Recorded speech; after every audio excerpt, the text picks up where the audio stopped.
Here we're going to talk about multiplying and dividing fractions. Again, these are just refresher videos.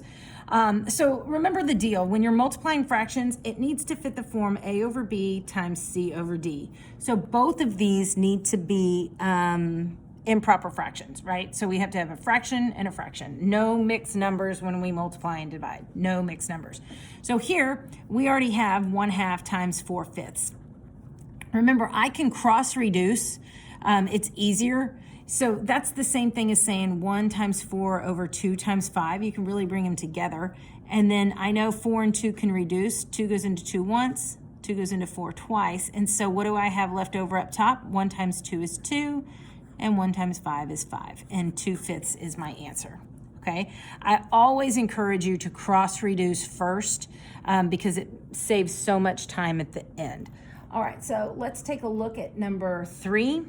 I have 1/7 times -1/5. Now, I know my answer is negative because a negative times a positive is a negative.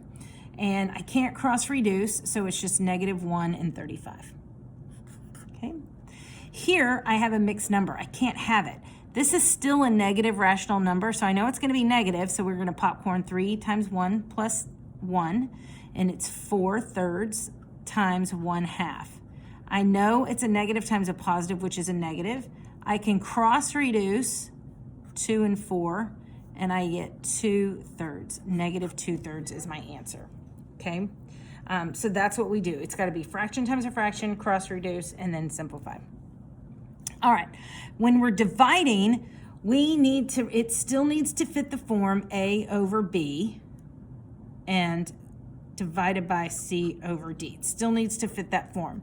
Now, we're going to change multiplication and flip the second fraction to its reciprocal. So let's take a look at what that looks like.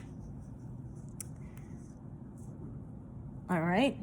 So on fractions, we're going to keep, switch, flip.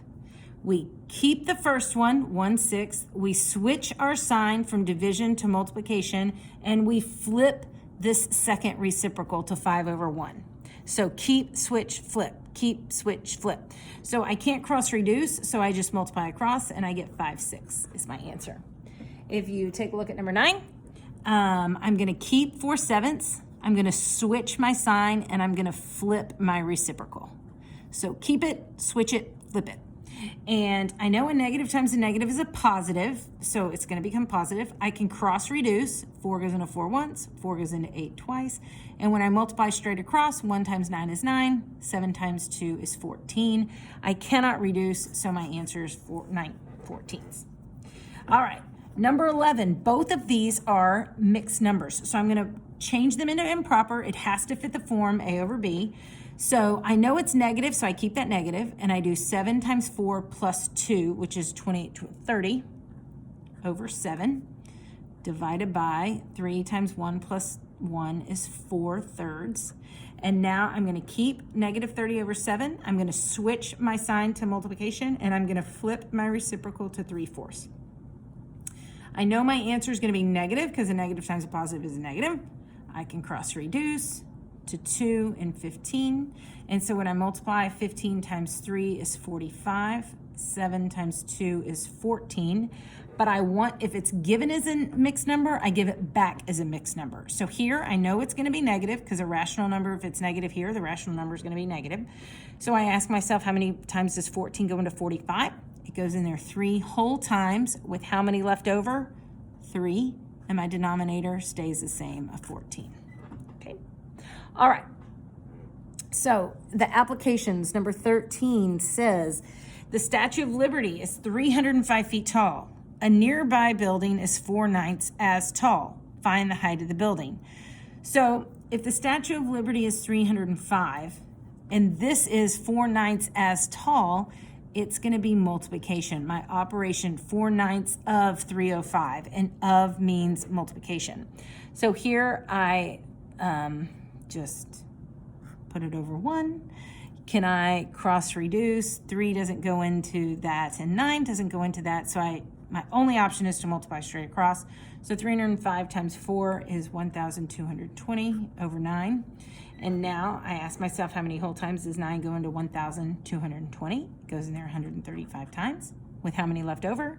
5, and my denominator doesn't change. It's a word problem, so I need to ask, what's the question asking? It says find the height of the building, and it's in feet. So it's 135 and 5/9 feet tall. All right, number 14. It says Sarah has 27 3/4 feet of wire to make bead necklaces. If each necklace requires 1 2/3 feet of wire, how many necklaces can she make? So I want to find out how many necklaces. So this is how much, think about it. If she had 27 feet of wire and each one required 1 foot of wire, you could get 27 necklaces out of that, right? Because 1 foot of wire. So what did you do? You divided it. 27 divided by 1. So this is going to be the same process. 27 3/4 divided by 1 2/3. So turn it into an improper fraction. So 4 times 27 plus 3 is 111 over 4. Divided by 3 times 1 plus 2 is 5/3. But remember, it's keep, switch, flip. So I'm going to keep 111 divided by 4. I'm going to switch my sign to multiplication, and I'm going to flip my reciprocal to 3/5. I can't cross reduce in either direction, so I multiply straight across, and I get 333 divided by 20. So I ask myself, how many times does 20 go into 333? It goes in there 16 whole times with 13 left over, and my denominator of 20 doesn't change. Remember, it says how many necklaces can she make? 16 and 13/20. But can you make 16 and 13/20 necklace? No, she can't make that 17th necklace. So really this answer is just 16 necklaces. So even though we found an answer here, the computation, it didn't make sense with the question. That's why we changed it to 16 necklaces.